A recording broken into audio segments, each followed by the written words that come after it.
Queria convidar você a abrir a palavra de Deus em 1 Reis, capítulo 8. 1 Reis, capítulo 8.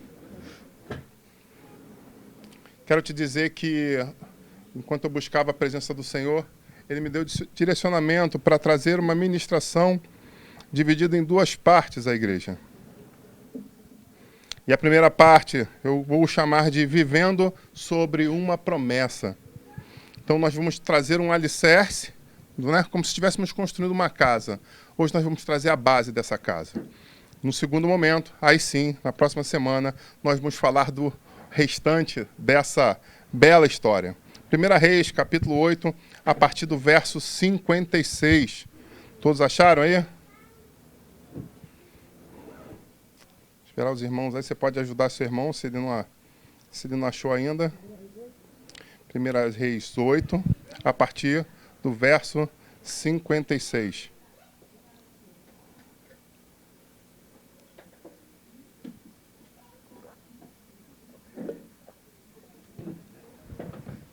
Assim diz a palavra: Bendito seja o Senhor em quem deu repouso ao seu povo de Israel, segundo tudo que havia prometido. Nenhuma só palavra falhou de todas as boas promessas que fez no meio de Moisés, o seu servo. Que o Senhor, o nosso Deus, esteja conosco, assim como esteve com os nossos pais, que Ele não nos deixou e nem nos abandonou. Que Ele faça com que o nosso coração se incline para Ele, a fim de andarmos em todos os seus caminhos e guardarmos os seus mandamentos, os seus estatutos, os seus juízos que ordenou aos nossos pais. Que estas minhas palavras, com que supliquei diante do Senhor, estejam presentes diante do Senhor nosso Deus, de dia e de noite, para que Ele faça justiça ao seu servo e ao seu povo de Israel, segundo cada dia o exigir. Para que todos os povos da terra saibam que o Senhor é Deus e que não há outro. Para que o coração de vocês seja fiel para com o Senhor, nosso Deus, para andarem nos seus estatutos e guardarem os seus mandamentos, como vocês estão fazendo hoje. Amém? Hoje eu tenho certeza que vocês estão guardando os mandamentos do Senhor. Amém? Bom, primeiramente a gente começa falando sobre um sonho. Esse texto vai falar sobre a realização de um sonho.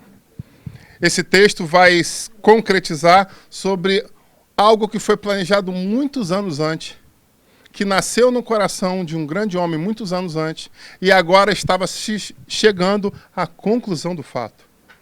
Era a consagração do templo de Jerusalém.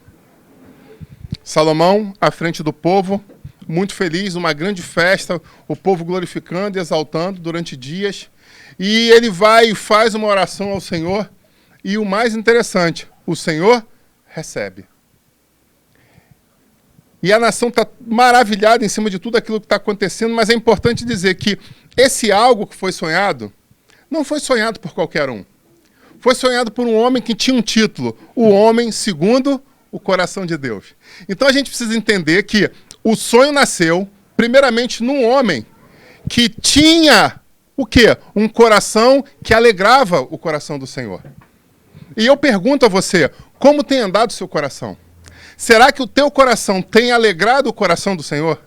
Porque se o teu coração tem alegrado o coração do Senhor, eu sei que você vai se mover em meio a situações que vão alegrar Ele. Mas não coube Ele realização. Olha que profundo isso.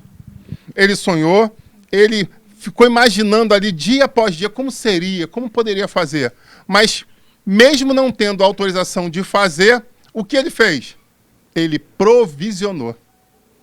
Olha que profundo isso. Nos nossos dias, a nossa sociedade está cada vez mais egoísta. E, em meio a uma sociedade plenamente egoísta, isso aqui nunca aconteceria.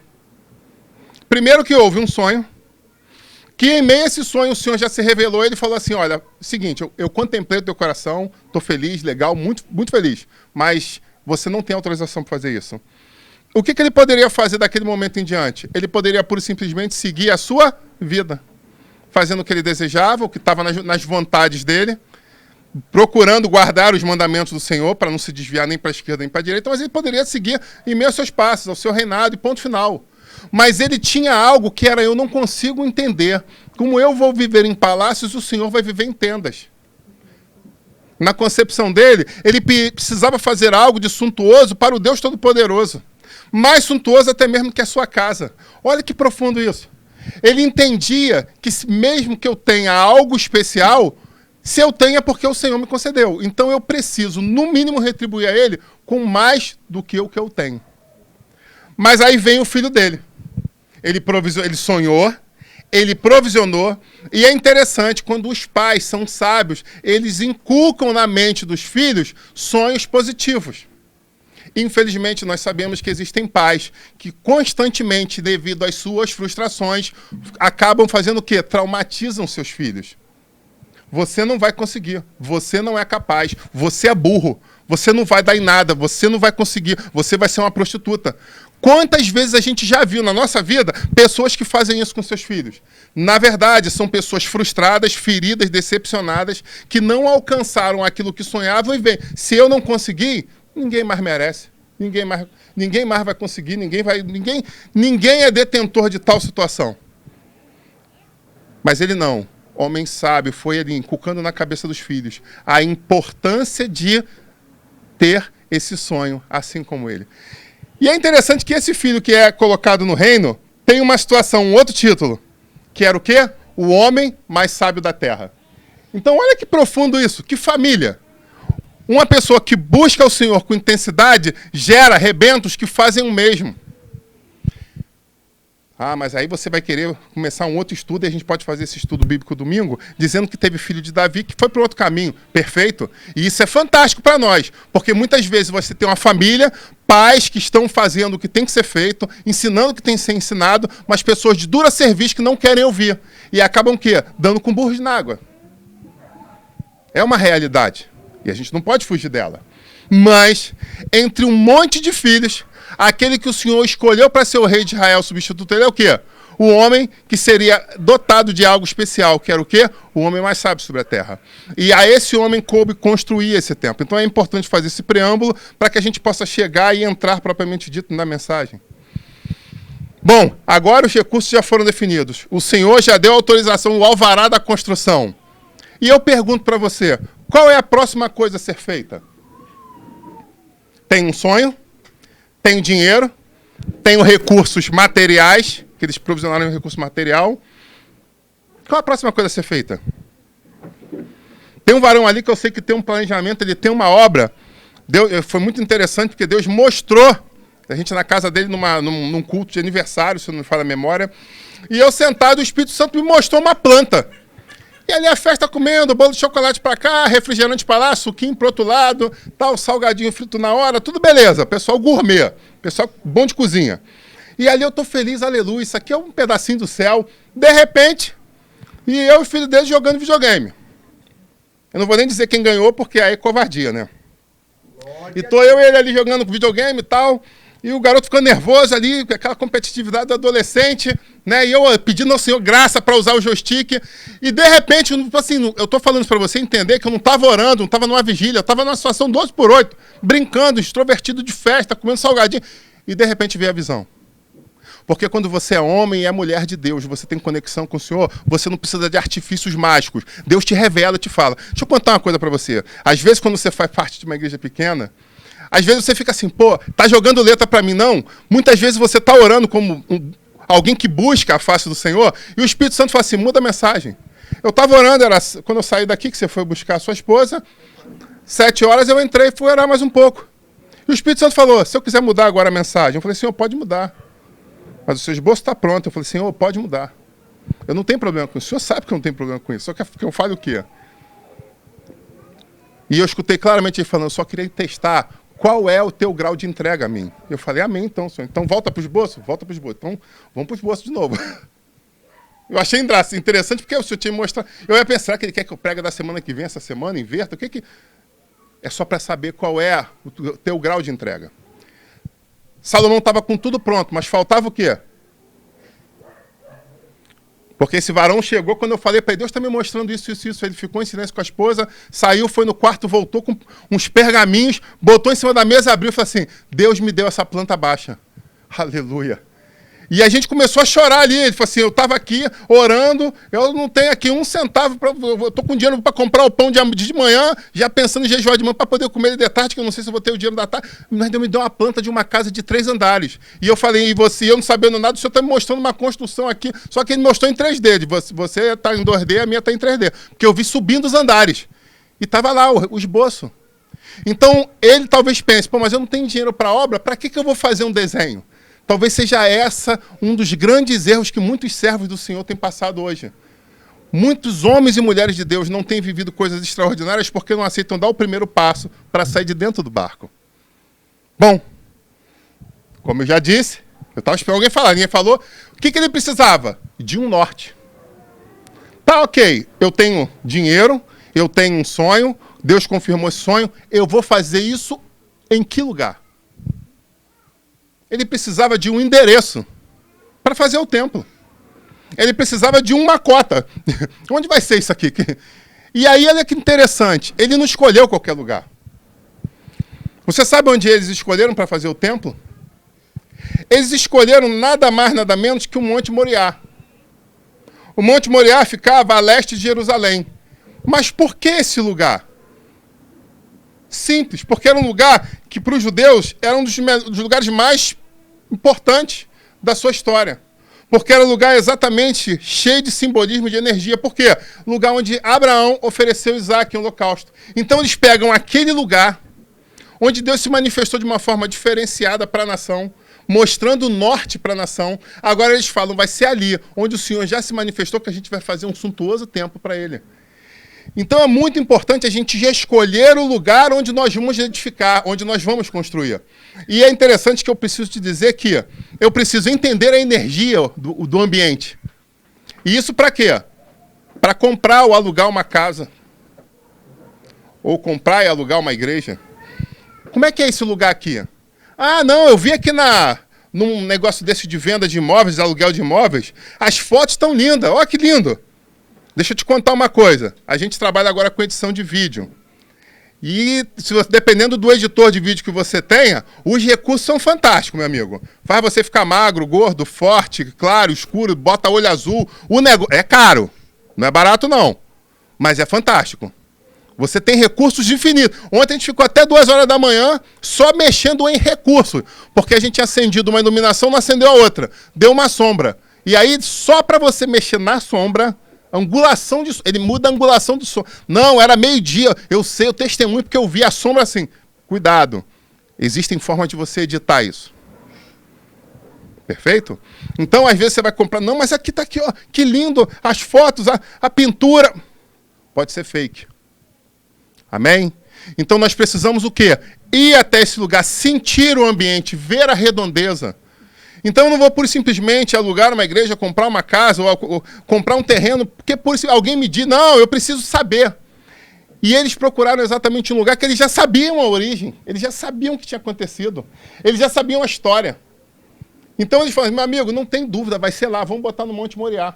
Lá eu conheço, lá eu tenho certeza, porque Deus já se manifestou uma vez, eu tenho certeza que ele vai se manifestar de novo. Então, te convido, cuide de onde você está escolhendo para você fixar o seu templo. E aí, quando eu falo que nós somos templo do Espírito Santo, quando eu penso onde eu vou morar, eu preciso tomar cuidado de onde eu estou comprando uma casa para o meu templo, que é o templo do Espírito Santo, habitar. Não há nada mais confortável do que eu ter bons vizinhos, do que eu ter uma boa vizinhança, do que eu ter uma boa posição de sol. Tem vários fatores que vão dizer se você vai ser feliz ou infeliz naquele lugar. Mas é sempre assim? Não, existem variantes. Casamento, mesma coisa. Quando você vai se casar, e aí eu sei que tem gente solteira aí no meio, quando você vai se casar, meu amigo, é pacote completo. É igual quando você compra essas TV a cabo aí. Não, é que eu quero o canal tal. Não, não, eu te vendo o canal tal, mas você tem que levar isso, isso e isso. Você leva um telefone, você bota uma internet, aí você anexa aqui alguém que vai gritar na tua... Você compra um monte de coisa. Você não consegue comprar o que você quer. É a mesma coisa do casamento. Algumas pessoas inocentemente acreditam que quando vão se casar com uma pessoa, é só os dois. Não, não é não. Os problemas dos tios, a questão dos pais, a questão do que os avós, se tem onde não tem onde morar, porque se for despejada pode cair na tua casa, tudo faz parte do pacote. Então, quando a gente vai casar com alguém, a gente tem que entender que o casamento é com a família. Não é, você não vai ficar estanque. A menos que você faça com uma pessoa, uma história muito triste, que eu conheci um rapaz que foi apoiado pela família para que houvesse o casamento, a família apoiou, fizeram tudo por ele, e de repente, quando casou, passou alguns meses, quando a mãe chegou, e ele morava na casa no outro andar, né? Não lembro se embaixo ou em cima, e aí quando chegou ali, olhou, a porta arrombada. Meu Deus do céu, deu ladrão na casa. Meu Deus do céu, a polícia, o que aconteceu? E aí quando entra um vizinho, vai junto, né? Aí quando entra ali, vê um monte de coisa quebrada, batente de porta arrancado. Porta e batente arrancado. Meu Deus do céu, que vandalismo. Cadê fulana? Liga pra fulana, não atende. Liga pra fulano, não atende. Ué, por que não atendem? Vizinho, você viu o que aconteceu? Vi, o caminhão de mudança parou aí na porta e fizeram a mudança. O quê? A filha, junto com o marido, pura e simplesmente, pegaram as coisas na casa da mãe, fizeram a mudança e foram morar num outro lugar e não disseram para onde ia. Simples assim. Histórias da vida real. Pastor, meu amigo, você não tem ideia do que o pastor escuta. Histórias da vida real. E agora, onde que ela mora? Não sei. Minha filha está bem? Não sei. Está acontecendo alguma coisa? Não sei. Eles pura e simplesmente sumiram. Amém, igreja? Amém? Misericórdia, né, igreja? Misericórdia. Então, quando você casa com uma pessoa, você tem que entender que ela faz parte de um contexto de família. Aí que eles foram depois procurar saber quem era a família. Aí foram descobrir que o marido tinha esquizofrênico na família, tinha toda uma situação de pessoas endemoniadas. Aí agora já é tarde demais. Tinha que ser trabalhado antes. Não estou dizendo que não era para casar, mas tinha que ser feito um trabalho, uma preparação, uma libertação, mas não. Do jeito que o pacote veio, sorridente, cabelo penteado, roupa bonita, perfumado, pronto. Foi o que foi vendido como sendo uma realidade, que na verdade não era. Bom, tem uma outra coisa que é importante dizer. Algumas pessoas querem mudar de emprego. Algumas pessoas querem fazer alguns concursos. Um amigo meu, evangélico também, queria ser estável. Não, eu quero fazer prova para o Estado, eu quero trabalhar, eu quero ser estável, eu quero ser estável, eu quero ser estável. E aí ele fez a prova para o DESIP. E ele começou a trabalhar no DESIP. E ele continuou trabalhando no DESIP. Eu acredito que depois de uns 8 meses eu estou vendo ele, e aí, como é que tá com esse cabelo aí? Tá tranquilo? Tá meio... Não, eu pedi exoneração. Como assim? Você estudou pra caramba pra passar no concurso? Sim. Mas quando eu cheguei lá, eu vi que não era o que eu pensava. Eu perguntei pra ele, você pensava que era o quê? Fábrica de chocolate da avó fulana de tal? Confeitaria do João das Couve? Meu amigo, tu fez a prova pra trabalhar dentro de presídio. O que tu imaginou que tu ia encontrar lá? Flores. Você já tinha visitado alguém no presídio? Ele, não, eu não sabia como é que era. Eu falei, mas tu não vê filme, não? Televisão, que seja. Algumas pessoas acabam entrando em algumas coisas, querendo viver uma coisa que não tem como. Aí a pessoa chega e fala, eu quero ser policial lá no Paraguai. Eu quero ser policial no Paraguai, eu quero ser policial no Paraguai. O que você acha de corrupção? É inadmissível! Você já estudou sobre a polícia paraguaia? Não, não estudei não. Mas o meu sonho é falar os hermanos, manos para o alto em castelhano, acho muito lindo. Dá uma estudada como é que é a situação da polícia paraguaia, antes de estudar espanhol e as outras matérias do concurso. Não, pastor, vai ser bênção, porque eu vou entrar ali e vou transformar o mundo. Cuidado. Cuidado com o romantismo. Algumas vezes nós entramos em algumas coisas por romance, por ver muito filme. Essa época de quarentena tem gente vendo filme direto. Então tem gente que está vendo muito filme, está vivendo no mundo mágico de Oz. Cuidado. Em nome de Jesus, cuidado. Então, pastor, você está me dizendo que as coisas não têm como mudar? Não, eu não disse isso. O que eu estou te dizendo é que você precisa chegar a um lugar e entender esse lugar. Entender o ambiente, a atmosfera, a história. E aí, diante disso, você chegar diante do Altíssimo e falar, Senhor, eu estava pensando nisso aqui, o que o senhor acha? Porque eu quero te dizer uma coisa. Se o Senhor falar para você, entre nesse negócio porque eu sou contigo, aí, meu amigo, você pode entrar de cabeça, porque você vai ser vencedor. Onde existia a corrupção vai cessar. Onde existia roubo, o roubo vai cessar. Onde existia um alto índice de assassinato, os assassinatos vão cair. Onde existia uma boca de fumo, ela pode fechar. As coisas podem acontecer de uma forma milagrosa quando o Senhor move a tua vida. A grande questão é que algumas pessoas entram primeiro para perguntar depois. E o pior, quando vê que está dando errado, ainda bota na culpa do Senhor. Mas em momento algum perguntou se aquilo era vontade dele. Ou talvez pior, Deus use homens e mulheres de Deus para dizer, acorda, acorda, acorda, e você continua sonhando. E depois ainda quer botar a culpa no Senhor e nos profetas. Então, em nome de Jesus, eu quero te convidar, tome cuidado quando você for escolher o local para a sua edificação. Bom, escolhido o lugar, Monte Moriá, agora a gente vai fazer o quê? Construir. E uma vez construída, entra no final das contas o quê? A consagração do local. Uau, essa parte é fantástica. Quando eles vão fazer a consagração, se você continuar o texto, você vai ver que eles fizeram o quê? Uma oferta de sacrifício ao Senhor. O que é uma oferta de sacrifício? Deixa eu te falar uma coisa. A Bíblia fala que é melhor você não votar a Deus, mas se você votar, não faça voto de tolo. Traduzindo, não faça voto que você não vai cumprir. Ok? Um monte de crente aí, aqui na internet, tem crente para tudo que é lado aí. Ó. Vocês conhecem a Bíblia. A grande questão que nós, como pastores, vemos muitas vezes é pessoas chegando diante do altar, chorando, te abraçando e falando, caramba, eu acredito, eu vou fazer assim, eu vou fazer assado. Promete da boca para fora um monte de coisa, que são votos vazios. Que depois, quando você vê com o passar do tempo, as pessoas se esquivam dele, fazendo de conta que não é com eles, fazendo de cego. Aqui não vi, eu não estou enxergando, eu não sei o que estava acontecendo, o que você está falando.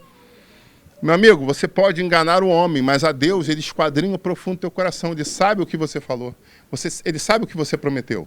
Então eu quero te convidar a tomar cuidado, muito cuidado, com aquilo que você vota, com aquilo que você promete, com aquilo que você fala diante do Senhor, como sendo algo que nasceu dentro do teu coração. É muito perigoso você fazer. Ele fala, não faça, não precisa fazer não. Mas se você fizer, faz por completo. Vamos completar essa obra. Vamos junto. Por quê? Porque do momento que você faz um voto ao Senhor e ele entra contigo na história. Então aí você começa a passar das questões naturais, você começa a se envolver nas questões sobrenaturais. Amém, igreja? Israel tinha feito uma grande oferta. A oferta era tanta que o pessoal não sabia como é que faria para fazer aquele holocausto. Só que deixa eu te contar uma coisa. Oferta não se resume pura e simplesmente às questões financeiras. Ela passa pelas questões financeiras. Mas muitas vezes você pensa, poxa, vou dar um exemplo aqui, tem muitos militares aqui. Eu tenho a oportunidade de uma viagem. Essa viagem vai me dar uma condição boa de dinheiro. Mas eu me comprometi, por exemplo, com uma peça na igreja. Onde eu estou sentindo que ali é o meu lugar para fazer aquela peça que vai impactar a vida e de repente apareceu uma oportunidade de uma viagem. Não, Deus, você sabe, eu fiz esse voto aqui, mas agora apareceu aqui o esquema da viagem. O senhor entende, né? Entende? Vou até parar para beber água, enquanto você pensa se entende ou não.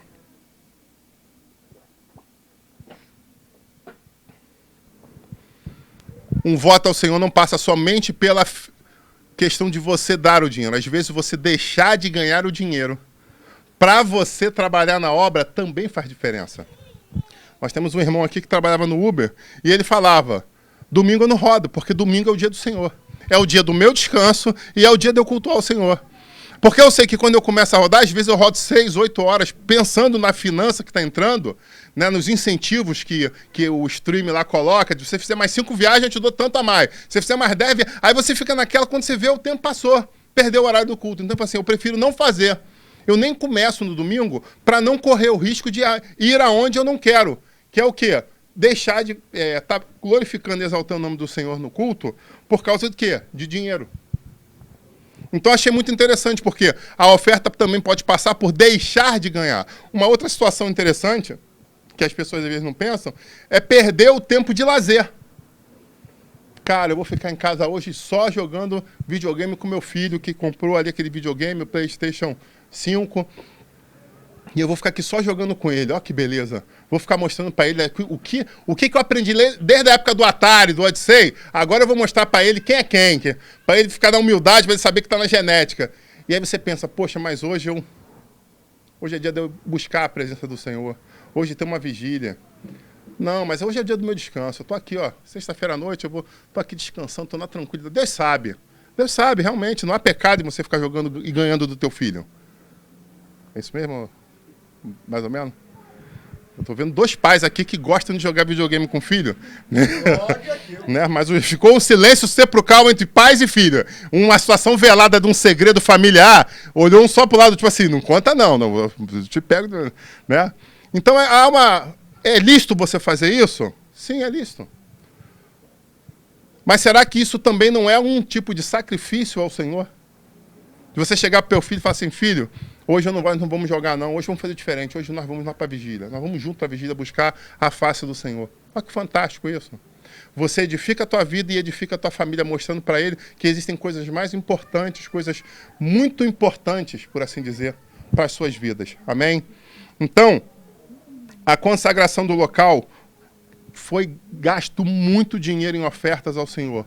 Mas o mais interessante é que quando aquela fumaça subiu ao Senhor, a glória de Deus desceu sobre aquele lugar de uma forma extraordinária. Eles não imaginavam que ia acontecer. Eles já estavam num lugar propício.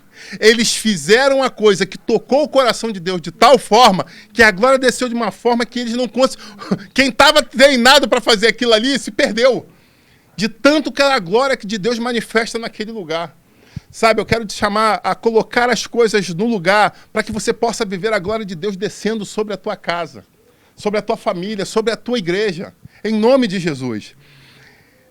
E aí a gente anda mais um pouco no texto, e aí o que acontece? Agora Salomão vai para casa e vai dormir. E quando Salomão deita, Deus se revela a ele mais uma vez.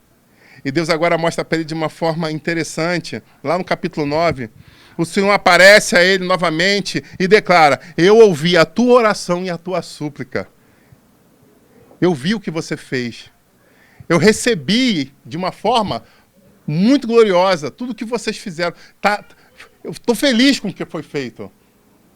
Tocou no meu coração. Olha que profundo isso. Vocês mexeram com meus cernes, você mexeu comigo de uma forma diferenciada. Eu recebi o que você está fazendo, eu recebi tudo o que você me entregou. Coisa maravilhosa é você poder ouvir do Deus vivo, que a tua busca, a tua entrega está sendo recebida por parte dele. Olha que coisa gloriosa isso. Mas é só isso? Eu convido você a abrir lá, capítulo 9, para acompanhar comigo. Abre lá.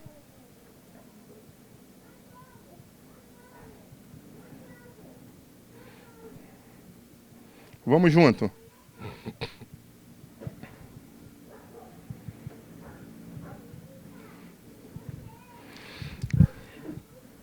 Olha só o que o Senhor fala para ele.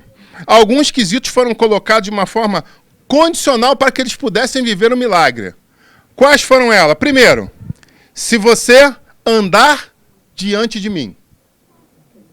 Olha só. Se você andar diante de mim. Capítulo 9.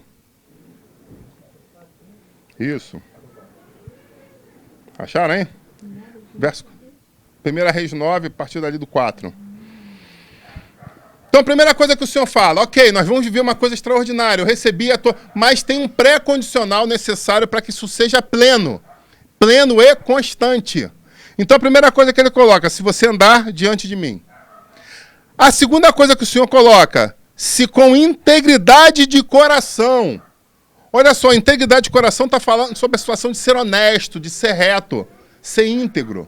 Então, se você, com retidão, o teu coração for reto diante dele. A terceira coisa, ele fala o quê? Se você agir de sinceridade. Meu Deus do céu. Ser sincero é ser verdadeiro. Era outro condicional que o Senhor colocava para que se houvesse milagre na vida daquelas pessoas. Vamos lá na frente? A quarta. Obedecendo o que eu te ordeno. Meu filho, não, eu já fiz uma vez uma oferta, eu já fiz uma consagração, o Senhor recebeu, se alegrou e ponto final, não é assim que funciona. Ele está mostrando aqui de uma forma muito clara que ali ele havia recebido, mas para que houvesse uma continuidade nessa história, tinha pré-condicionais. Não termina ainda não. Quinto, guardar os meus estatutos. Estatutos está falando de regulamentos, de sentença. E mais, por fim, guardar os meus juízos. Então você vê que existiam 6 detalhes que precisavam se cumprir para que eles pudessem o quê? Confirmar a bênção de Deus não só sobre a sua vida, mas agora ele está falando sobre as gerações. Porque ele chega e fala, se você guardar isso, Salomão, eu prometo uma coisa. A nação vai viver bênção. E você, em especial, o trono o que eu prometi para o seu pai vai perpetuar pelas suas gerações. Traduzindo, as próximas gerações vão se cumprir de uma forma extraordinária. É promessa que eu faço contigo. Só depende de quê? Só depende de você.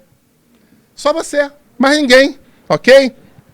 Bom, o Senhor dos Exércitos havia recebido seu sacrifício, aprovado seu reino, se revelou ao rei. Mas no meio de tudo isso aconteceu o quê? Houve uma conjunção adversativa. Meu Deus do céu, cara.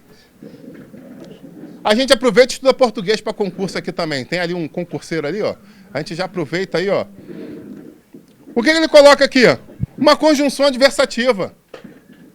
Porém, contudo, todavia, ele faz o quê? Se você... Tem algumas coisas que precisam acontecer antes da gente continuar essa história de viver coisas maravilhosas, coisas milagrosas. Tem um pré-condicional, ok? Uma condição adversativa vai dizer o quê? Ela inicia ou encerra uma oração ou um período expressando uma oposição ou restrição em relação ao que foi dito. Traduzindo, não era só estalar o dedo, fiz uma coisa bonita um dia e agora eu vou ficar vivendo de renda. Não, eu fiz um investimento aqui na Bolsa de Valores do Céu um dia e agora, quanta gente vocês conhecem que fazem isso? Quanta gente que você senta para conversar e te conta uma história de 5, 8, 15 anos atrás, como se fosse algo que aconteceu ontem. E ela se alimenta daquilo, ela vive aquilo. Eu pensei que o gato ia ficar tonto. Que ele olhou, eu vi você, eu pensei que ele ia ficar na dúvida, assim, não sei se eu desço para lá ou se eu desço para... Ele olhou, tipo assim, acho que eu tô meio confuso. Então você não pode viver de passado nas questões do reino de Deus. Ele está falando que você tem que ser firme e constante, superabundante na obra do Senhor. Amém? Bom, a promessa foi dada? Foi. Eles experimentaram coisas grandiosas? Experimentaram. A glória desceu de uma forma extraordinária como eles nunca tinham visto? Sim. Eles agora estavam vivendo na busca do Senhor? Sim. E a história acabou? E fim? Não. A história continua. E é muito interessante que, por muitas vezes, pessoas boas acabam vivendo situações de erro cíclicos. Onde vivem como se fosse uma senóide. O pessoal de eletrônica, tem um pouco de eletrônica, de eletricidade, é como se fosse aquela corrente, né? Tem a linha do zero ali, e ela vai a senoide, a solenoide. Senoide, ela vai, sobe, desce. Muitas pessoas optam por viver a sua vida como se fosse uma senoide. E o povo de Israel fez exatamente isso. Eles experimentaram coisas novas, coisas grandiosas, mas passou alguns anos, o que aconteceu? Veio o declínio espiritual sobre a nação novamente. Depois de tudo que eles tinham experimentado, agora passaram-se aproximadamente 20 a 30 anos, e agora eles já estavam totalmente corrompidos de novo, vivendo de novo no pecado, no erro, a feitiçaria, a idolatria a outros deuses. O que aconteceu? Deus é um Deus de justiça, um Deus de princípio. Ele colocou o pré-condicional. Ele falou, eu estou recebendo isso, eu estou muito feliz com isso, mas se vocês guardarem essas 6 coisinhas que eu estou colocando aqui para vocês, isso aqui vai ser eterno. Se vocês não guardarem, eu vou destruir esse templo, eu vou tirar a minha glória e vou abandonar vocês. Traduzindo, vocês vão ficar por conta e risco de vocês mesmos. Muita gente está acontecendo isso. Porque viveu uma história linda, momentos maravilhosos, e agora estão por sua conta e risco. Agora eles estão vivendo coisas desesperadoras. Aí, às vezes, a gente olha para um irmão, meu Deus, o que está acontecendo? Calma, calma, calma. Não se precipita e pula no buraco de primeira, não. Calma. Vê por que ele está dentro daquele buraco ali. Pastor, o que é isso? Você está falando para deixar o irmão abandonado? Não. Só que às vezes, em vez de você se jogar para ajudar ele, você tem que jogar uma corda, uma boia para ver se ele pega. E ele decide sair dali. O Espírito Santo acabou de me dar uma revelação extraordinária de uma pergunta que muitas vezes eu me fiz como pastor. E eu creio que muitos pastores que estão vendo isso se perguntam: até que ponto se entregar pela ovelha? Até que ponto buscar? Algumas vezes você vê pessoas que estão se afogando e você, com um pouquinho de conhecimento de natação que você tem lá do arpoador, do posto 6, de pegar jacaré, alguns anos atrás, né? E você vai lá, pula e consegue tirar, meu filho. Na graça, na misericórdia, não são, né? Alguns ali da experiência da piscina da FRJ, né? Que ia pra lá nadar, não ia pra arranjar namorada não, né? Tem gente que diz que lá arranjou até casamento, mas pula esse caso aí. Teve gente que arranjou casamento na piscina da FRJ. É o mistério de Deus, aleluia. Com testemunho no altar e tudo, você não tá sabendo essa, né? Que a irmã falou que olhou o varão e falou assim: eis que Deus me revela que aquele é o meu marido. E casou, meu amigo. O gato até olhou pra mim, que dizer aqueles memes, ele casou. É fé, isso é fé, aleluia. Glória a Deus. É o poder da escolha, né? Irmãzinhas, não vão pra praia pra achar marido, tá? Entra na igreja. Nem sempre esse negócio dá certo, não. A oração do justo atendeu ali, mas às vezes dá errado também. O fato é que, meio aos erros cíclicos deles, eles negligenciaram com o Senhor.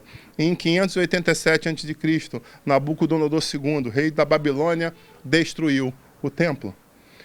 Deus havia prometido que faria dessa forma. E aí vem uma reflexão extraordinária para nós. A adoração ao Senhor não se resume ao templo. O templo é um meio passante para nós nos congregarmos e adorarmos ao nome do Senhor. Às vezes, uma telha de amianto, cheio da glória de Deus, é muito melhor do que uma grande edificação. Interessante que Israel vai experimentar isso muitos anos depois, quando depois de passar por um grande cativeiro, eles voltam à nação, veem tudo em ruínas e falam o quê? Nós precisamos recomeçar. Mas é interessante como eles recomeçam essa história na reconstrução do segundo templo. Alguns chamam de templo de Zorobabel. Eles fazem o quê? Eles decidem pegar e começar pela reestruturação do altar. Talvez você esteja vivendo momentos difíceis na tua vida, talvez você esteja vivendo inquietações, mas eu quero dizer para você, a glória de Deus só vai se manifestar de novo na sua vida se você começar vendo aonde o machado caiu, voltando na origem e reconstruindo o altar. No segundo momento, eles tomaram outra decisão. Não importa que os inimigos venham contra nós, o serviço do templo não pode parar. E aí eu vou dizer uma coisa para você. Eles entenderam de uma forma extraordinária ali que era muito mais importante cuidar das coisas do Senhor do que guerrear contra até mesmo os seus inimigos reais que estavam diante dele. Porque eles sabiam que se cuidassem das coisas do Senhor, o Senhor cuidaria deles. Eles já tinham apanhado muito, sido escravos muitos anos de lição. Eles passaram literalmente no pão que o diabo amassou, como diz o ditado, para agora entender. Não, agora a gente vai fazer diferente. Nós estamos recebendo uma nova oportunidade. E é muito interessante, porque a segunda casa não se comparava em nada com a primeira. A suntuosidade do templo de Salomão foi algo extraordinário. E quando foi feito o segundo templo, alguns que viram o primeiro choraram. De quê? Alguns dizem que de emoção, outros de tristeza. Porque quando olharam para aquele segundo, não tinha o feeling, o ouro, não tinha a beleza, a grandiosidade que o primeiro tinha. Mas o que eles fizeram? Quando eles buscaram a face do Senhor e consagraram aquele lugar, o que aconteceu? A glória da segunda casa foi maior do que a primeira. Então, talvez você tenha andado um pouco longe dos caminhos do Senhor, um pouco longe das vontades do Senhor, dos sonhos do Senhor. Mas eu quero dizer, há possibilidade sim de reconstrução de templos, há possibilidade sim de reconstrução de altares, há possibilidade sim de a glória de Deus voltar a se manifestar na sua vida de uma forma extraordinária. Só depende de você tomar a decisão correta. E qual é a decisão correta que eu te chamo a pensar? Aonde caiu o machado? Muitas vezes você está andando, se afastando cada vez mais de onde o machado caiu e está tentando buscar uma nova solução. Muitas vezes você precisa voltar de onde você errou, pedir perdão, Às vezes você precisa voltar de onde você fez um voto que você não cumpriu. Olha que profundo isso. E às vezes o voto é de tocar um instrumento. Às vezes o voto é de dar uma oferta. Às vezes é um voto de evangelizar uma pessoa. Eu não sei. Você que sabe. Mas às vezes você está tentando quilômetros à frente resolver um problema do que você deixou para trás. E muitas vezes você precisa voltar lá e agir. Amém, igreja? Bom, a gente chega à parte final dessa primeira mensagem. Quase 5 séculos depois acontece uma coisa. Herodes I, que era o rei da Judéia, vendo a construção já com uma média de 5 séculos desse segundo templo, toma uma decisão. Ele vai fazer uma reedificação, ele vai fazer uma grande obra nesse templo. O que ele não sabia é que existia uma promessa do Senhor para a nação de Israel e para o mundo. O Messias estava por vir. E aproximadamente 15 anos antes do Messias chegar, o templo é reconstruído. É reformado. Traduzindo, a casa foi preparada para receber o Messias. Olha que profundo isso. Depois de 5 séculos já desgastado pelo tempo, agora ele está o quê? Cuidando de uma forma diferenciada do templo, deixando tudo arrumadinho, bonitinho. Porque 15 anos depois, o Messias iria nascer. E agora, a casa, né, tudo refeito, templo reconstruído, Messias chegando à terra, agora a gente tem a oportunidade de recomeçar uma história. Algo tinha se perdido.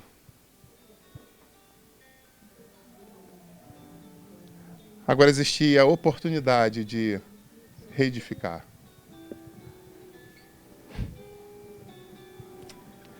Ai. Glória a Deus.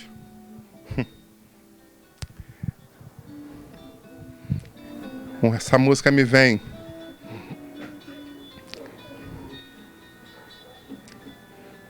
Muita gente havia chorado. Muita gente em Israel chorou esperando pelo cumprimento da promessa. Reconstrução do templo, retorno do Messias. E agora eles estavam vivendo isso. Uma parte da nação recebe Jesus como Messias, mas outra parte não. Duvida do seu ministério. E é interessante que ele faz uma coisa que, se fosse nos dias de hoje, estaria em todos os jornais. Notícia bombástica. Messias promete destruir o templo e reconstruir, meu amigo, reconstruir em 3 dias. Isso estaria bombando até em outros países. E já estava agora programa de televisão. Ele falou, mas como ele falou um negócio desse? Engenheiros sendo chamados, arqueólogo. Meu amigo, pensa só nos dias atuais, se uma declaração dessa é dada, com a mídia, como nós temos uma mídia hoje, né, avassaladora. E eu quero... Um canal de televisão ia propor o impeachment de Jesus. Os comunistas iam tentar acabar com a raça dele. Alguns iam dar até uma facada nele. Eu perdi a piada. Não tinha como perder a piada. Não tinha como perder a piada. Traduzindo, ele traz uma reflexão que foi um grande choque para aquela nação. Mas o que eles não estavam entendendo é que ele não estava falando pura e simplesmente daqueles tijolos empilhados. Ele estava falando que, diante de todas as dificuldades daquela nação e do mundo, haveria uma reedificação, não de um prédio, mas de uma conexão direta com Deus Altíssimo. Agora o Messias estava na terra. E ele fala, eis que eu preciso tomar o teu lugar. Porque aqueles que são mais indignos merecem morte de cruz. E ele se entregou por mim, por você. Agora nós temos uma nova oportunidade. O preço foi pago. E agora nós precisamos entrar no local de adoração. Entenda bem o que eu estou dizendo. Não estou falando quanto a prédios, não é nada disso. Eu estou falando que muitas vezes nós temos prédios, lugares maravilhosos e confortáveis até para adorar o Senhor de uma forma muito boa. E eu fico com uma boa acústica, eu fico feliz com isso. O que eu estou dizendo é que algumas pessoas estão confundindo. Assim como o judeu confundiu por muitos séculos. Onde eu tenho um lugar para separar do meu dia para ir para buscar a presença do Senhor. E quem realmente é a conexão de transformação da história da minha vida. E, infelizmente, muitos estão ainda confusos em meio a isso. Onde Jesus avisou naquele momento a reedificação, o ponto de contato, a reconstrução de um caminho para com o Pai está sendo feito através dele. Em nome de Jesus.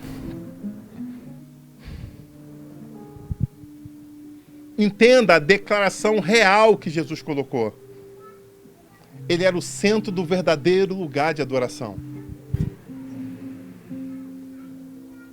Ele era o centro do verdadeiro local de adoração. Onde você tem prestado o teu culto? Para quem você tem prestado o seu culto? Davi tinha sonhos. Mas o principal deles era ter morada para o Altíssimo. Agora, a Bíblia nos chama de templo do Espírito Santo. E eu pergunto, será que você tem consagrado esse templo para que ele possa habitar em você?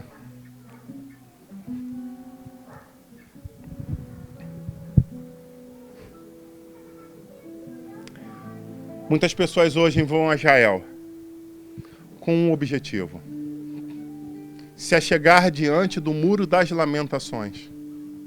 Talvez você não saiba, mas depois dessa obra, depois de tudo isso, no ano 70, eles destruíram o templo mais uma vez. E de tudo que foi feito de suntuoso, só sobrou um pedaço de muro. Pessoas do mundo inteiro se revezam dia após dia do ano para ir àquele lugar, para diante daquele muro, chorar, lamentar e fazer os seus pedidos. Sabe, muita gente está ali em Israel. Eu fico imaginando quantas pessoas cantam essa música ali, relembrando de tudo que eles sofreram e passaram. Quanto sofrimento, quanta tristeza. Mas às vezes você não vai até Israel, não. Às vezes você aqui andando pelas ruas do Rio de Janeiro ou pelo Brasil, você já anda lembrando de onde foi que você deixou a dracma cair, que te colocaram como um cativo, onde colocaram correntes sobre os teus braços.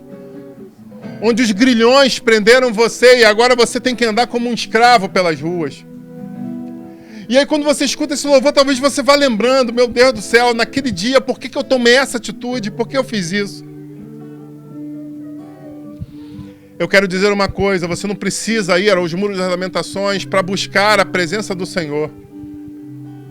O nosso edificador não precisa de um pedaço de muro para ser um azimute para reconstruir algo para nós, não. Porque eu posso te dizer que ele foi derrubado, mas o terceiro dia ele ressuscitou. Ao terceiro dia ele ressurgiu dentre os mortos de uma forma extraordinária. E ele foi levantado aos céus e hoje ele reina ao lado do Deus vivo.